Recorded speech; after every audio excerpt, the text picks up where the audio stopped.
Good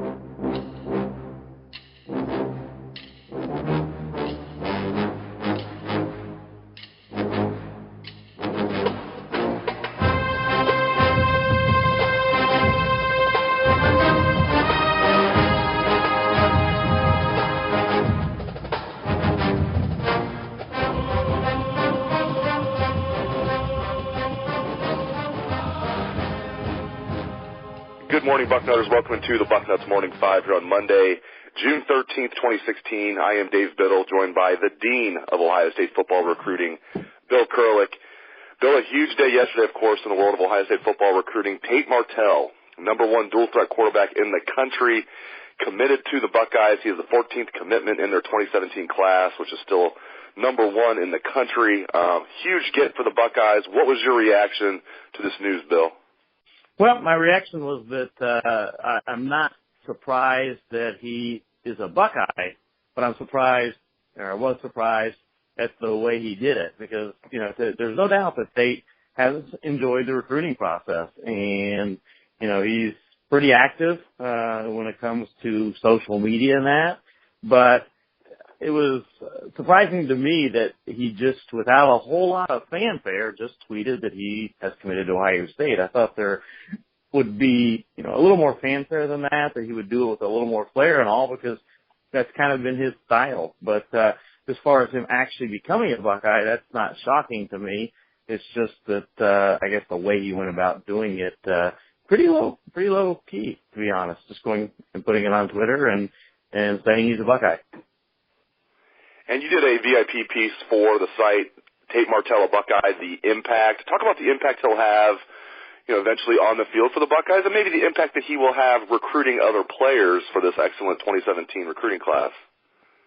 Well, number one, the impact is that Ohio State's added another great talent to the program. Urban Meyer is all about adding talent, and he's got a great staff of recruiters, and certainly Mark Pantoni does a fantastic job of leading the charge, and it's really all about talent acquisition. So that's the number one impact. Tate Martell is an exceptionally talented young man. You know, as far as moving forward, you know, as talented as he is, he's going to face competition, certainly. You know, Joe Burrow is at Ohio State, and anybody that's read my stuff or listened to me knows that I'm a Joe Burrow guy. I think Joe Burrow is an extremely talented quarterback, and he's going to have experience over Tate Martell.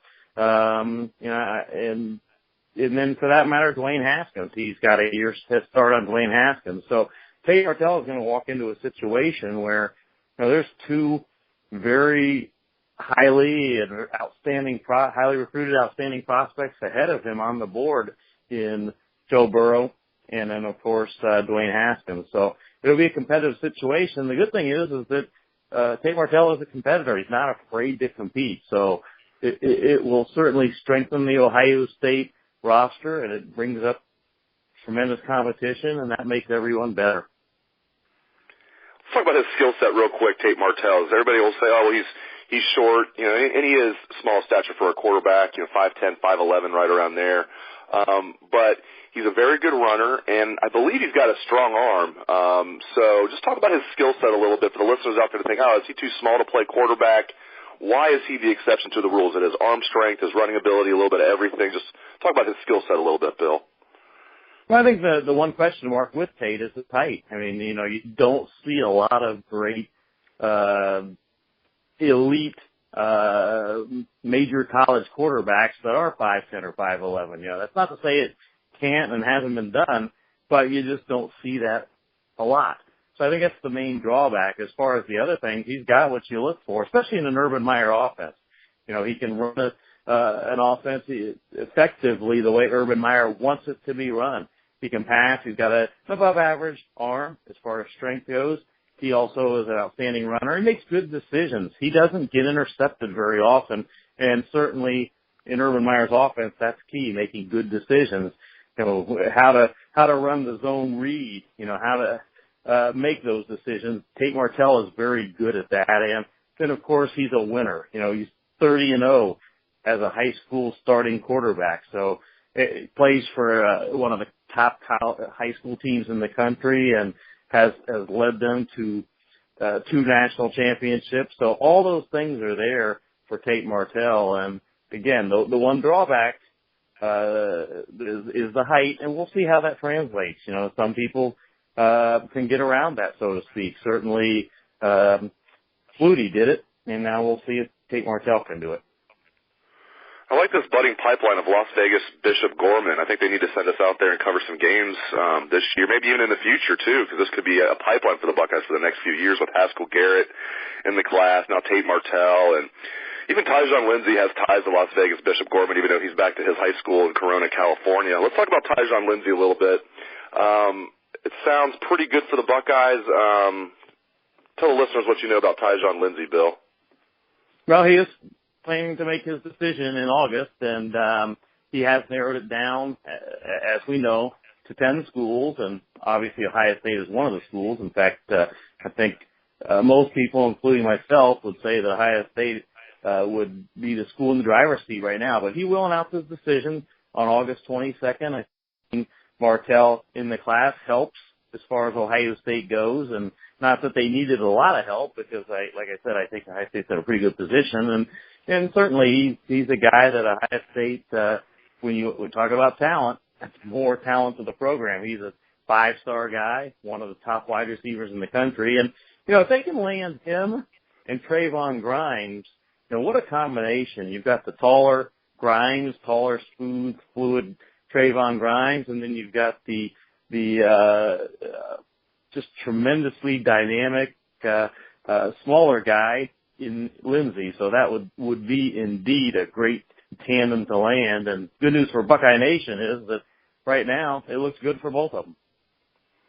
Yeah, and Tyjon Lindsey and Tate Martell are close friends. They didn't just play together last year at Bishop Gorman. They remain tight friends, correct? Yeah, and, you know, again, I think Martell being in the fold certainly enhances the Buckeyes' chances with Lindsey. And again, not that they needed a lot of enhancement, but in recruiting, every little bit helps. That's right. So Tate Martell committing to the Buckeyes, that helps them with Tyjon Lindsey. What effect might that have on Danny Clark now that Tate Martell's in the class? We've guessed what might happen if they had Kellen Mond, or if they signed a different quarterback, or got a different commitment from another quarterback. Well, now they have one, and it's Tate Martell, number 1 dual threat quarterback in the country. I'm just going to ask you to spitball here. What do you think Danny Clark thinks about all this? Well, it's not something that he hasn't been able to track or see coming. I mean, he's known that Ohio State has been recruiting other quarterbacks. They've been very upfront and open with him. They've told him that they are recruiting other quarterbacks. He's very familiar that Ohio State has been recruiting Martell as well as Kellen Mond. So none of this is a surprise, you know, to Danny. They told him, you know, you might want to look at other schools because that is the Ohio State staff, is looking at other quarterbacks. And Danny Clark has done some looking around. I mean, he's been down to visit Alabama, and you know, he's taken some cursory looks at other schools, and I would really expect him to continue to do that and then come up with the best decision for him. You know, what that decision is, I don't think anybody can say for sure right now. But, you know, I will say that Danny Clark has said he's always wanted to be a Buckeye, so that's been his goal, and, you know, he's not afraid of competition either, and we'll see what he does. In the end, what do you think will happen? Do you think Danny Clark will be in this class, or do you think he'll go elsewhere? I know Ohio State can't really pull the offer, so it would be him doing it, him maybe looking at it and thinking, I'm not going to play there.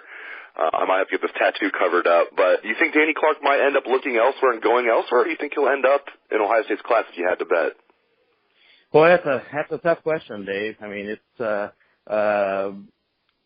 situation again where Danny Clark really wants to be a Buckeye. He loves Ohio State, and you know, on the other hand, there's with Tate Martell in the class, and then Dwayne Haskins and Joe Burrow before him, you know, that's a really tough question. And I don't think Danny knows right now what he's going to do for sure. You know, I think he's going to look around some, as he has done a little bit, and Ohio State has another quarterback now. And, you know, if I absolutely had to predict right now, you know, again, it's a very difficult thing, and I don't think Danny even knows for sure 100%. I think he wants to be a Buckeye, certainly.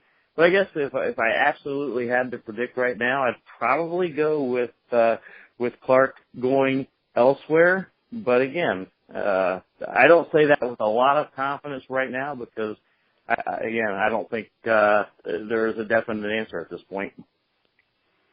That would be my guess, too. You're the expert, but I do not think he'll be in the class, Danny Clark, but we'll see what happens. Great stuff, as always, out of the Dean of Ohio State football recruiting, Bill Kurelic. You can read his stuff on the site all day. You doing a What I Am Hearing today, Bill?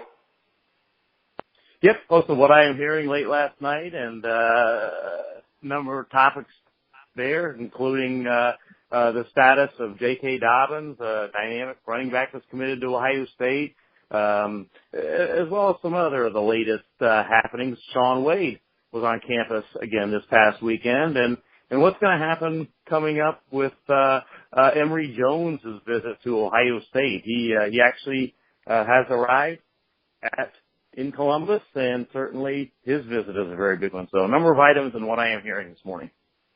Make sure you check that out if you haven't already. Great stuff as always out of the Dean. Thank you, Bill, and thank you to the listeners for tuning into the show. I appreciate it and hope everyone has a great day. Let's hear some Buckeye swag, best damn band in the land.